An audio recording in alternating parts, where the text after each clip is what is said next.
Euforia está de volta. Depois que tudo terminou em uma chuva de balas, a terceira temporada recomeça 5 anos no futuro. O ensino médio ficou para trás, mas as más decisões sempre estarão presentes. Rue não está mais sob os cuidados da mãe. Agora, ela é uma traficante internacional em um mundo que não conhece. Das ruas áridas de Chihuahua até as mansões blindadas da Califórnia, o destino de Rue está por um fio tão fino quanto o látex de um balão de fentanil, enquanto o resto dos jovens mergulha na vida adulta. O que poderia testar seus limites e cobrar um preço de sua sanidade e decência? Prepare-se, porque Euphoria está de volta, e este será o começo do fim. Mas antes de começar, agradecemos aos membros do Clube Elite em Minutos pelo apoio. Sem eles, isso não seria possível. Junte-se à família e aproveite conteúdo exclusivo toda semana. Seja o primeiro a saber de tudo e muito mais. O episódio inicial da terceira temporada traz uma grande surpresa. 5 anos após a formatura de Rue, ela agora lida com os desafios da vida adulta. O mais impressionante é onde ela está agora, no México, na cidade de Chihuahua, para onde foi levada devido ao seu histórico com drogas. Naquela tarde, Rue fica presa no deserto dentro de uma caminhonete, até que moradores locais aparecem para ajudá-la a sair da enrascada. Dentro do veículo, o ambiente era composto apenas por uma boa música e uma mala de aparência suspeita que estava na parte de trás. Depois de dirigir por várias horas em alta velocidade pelas dunas, Rue finalmente alcançou o muro da fronteira. Lá, ele pagou quase $1.000 por um método estranho e arriscado para atravessar para o outro lado usando 4 vigas de aço. No entanto, surgiu um problema crítico. Ele não estava na velocidade certa e a caminhonete ficou perfeitamente presa no topo do muro. A única maneira de sair dessa situação é balançar o veículo com precisão. Para isso, ele precisa colocar a mala no banco da frente e descer para dar o último empurrão. Mas, quando tudo parecia resolvido, o destino reservou outra reviravolta. Por alguns segundos assustadores, Rue pensou em abandonar a caminhonete e descer a pé, mesmo sabendo do risco de ser esmagada pelo veículo. Após uma espera tensa, a cena muda e a vemos finalmente chegando à Água Dulce, no Texas. Ela carrega só a mala nos ombros, mostrando força de vontade ao atravessar o deserto até chegar a uma casa de família próxima. Naquela manhã, a menina pequena da família a encontra dormindo no celeiro e inocentemente oferece leite.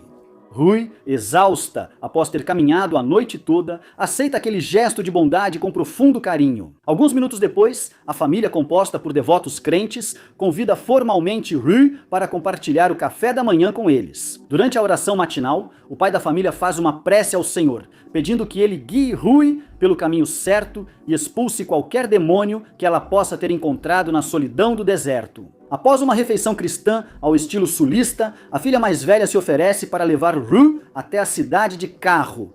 Durante o trajeto, Daisy, curiosa, pergunta como é ser uma garota da cidade, dizendo que seu pai não permite que usem a internet e que imagina a vida de Rue como emocionante.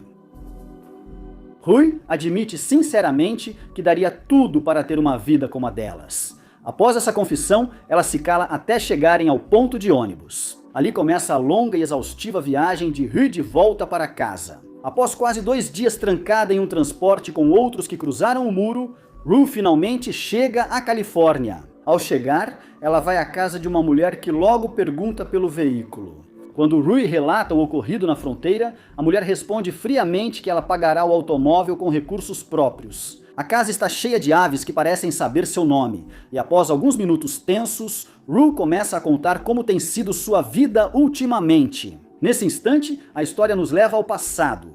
1 ano será suficiente para entender como ela acabou traficando drogas para essa mulher misteriosa. Naquela época, ela trabalhava em uma quiosque de cigarros, atendendo viciados e sofrendo assaltos ao menos 2 vezes por mês. Uma tarde, apareceu Lori. Ela chegou para confrontá-la por ter fugido depois que Lori confiou nela. Rue olha para trás e vê um garoto armado vigiando caso tente fugir.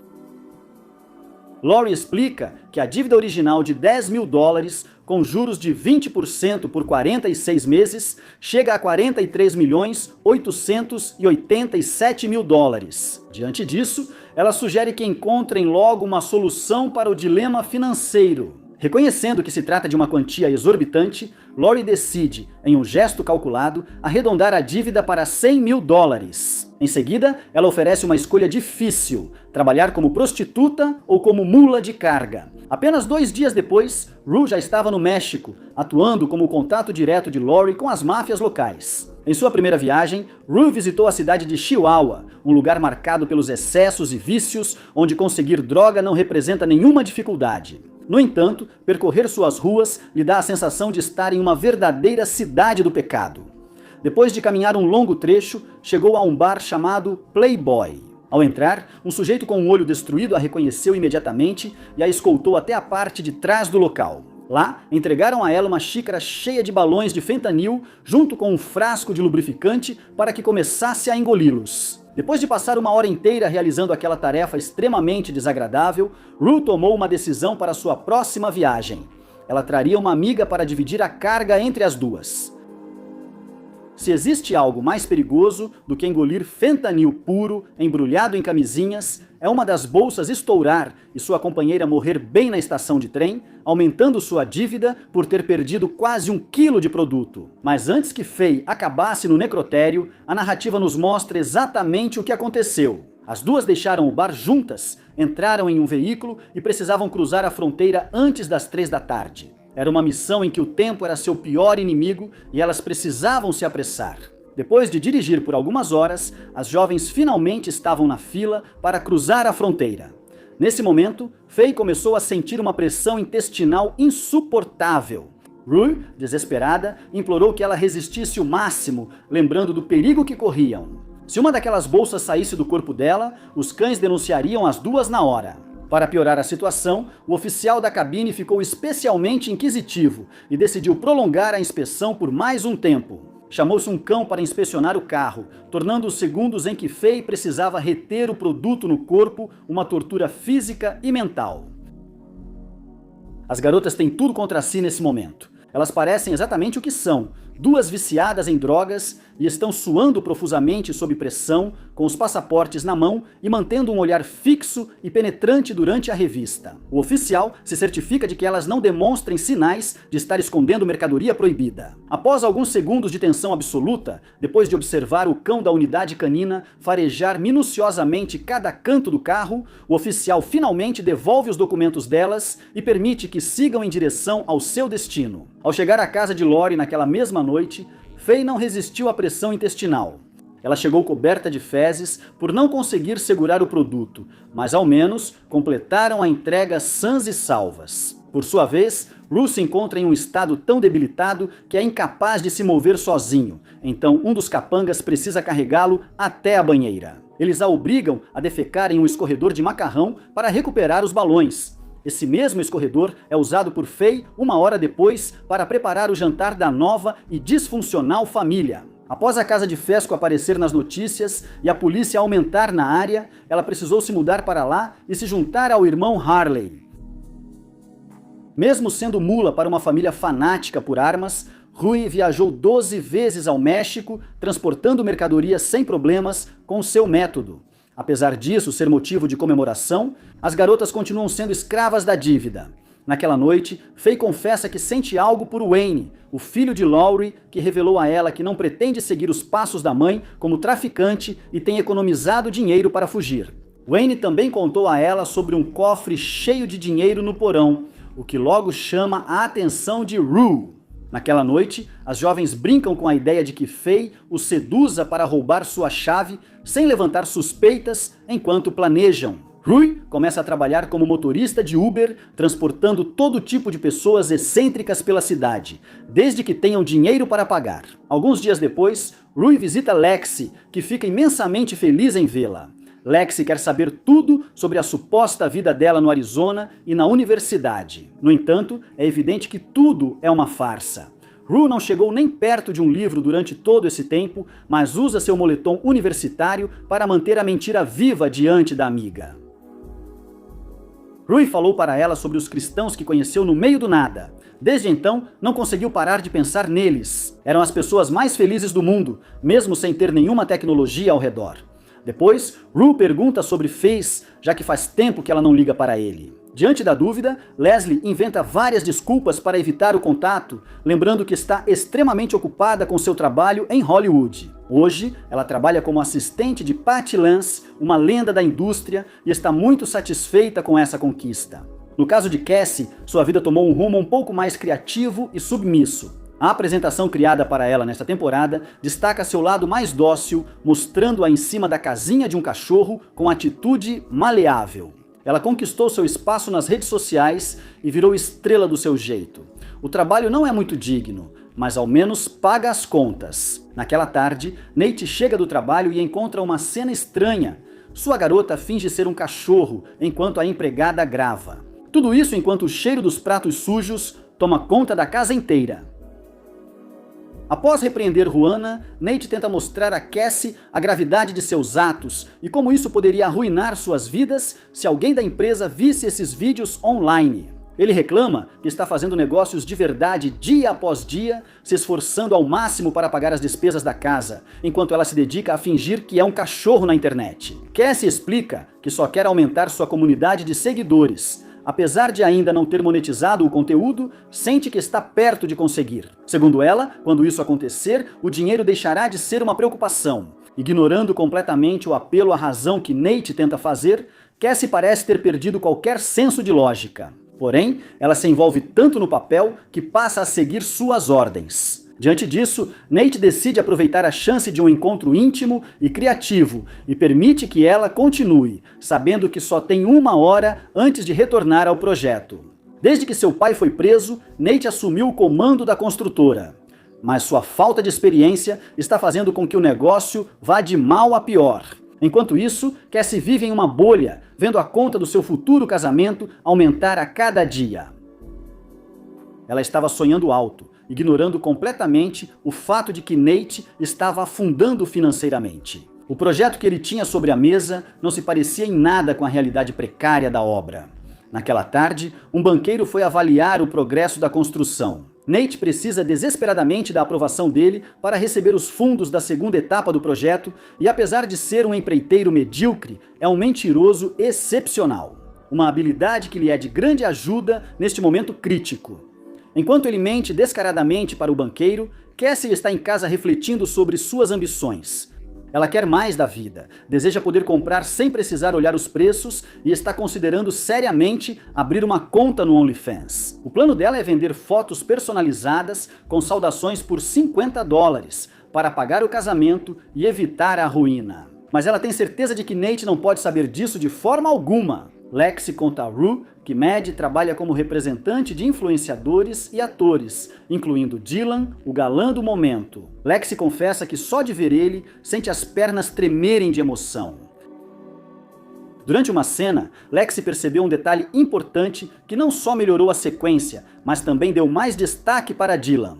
Graças a isso, sua chefe a parabenizou, e o galã, antes de ir embora, a chamou de Lisa, um nome bem parecido com o dela. Depois que Lexi deu esse conselho importante para sua superior, ela passou a considerá-la muito mais nas decisões criativas. Por outro lado, os dias de Mad se resumem em acompanhar Dylan para todos os lugares e gerenciar sua agenda de compromissos. Sua chefe era implacável, muito bem sucedida e cobrava 10% de tudo que Dylan gerava. Isso equivalia a cerca de $50 mil por semana, embora Mad recebesse apenas 800. Ela morava em um porão razoavelmente adaptado, enquanto sonhava em conseguir uma fatia maior do bolo no futuro. Naquela noite, Rue jantou com Ali e contou sobre os cristãos que conheceu no Texas.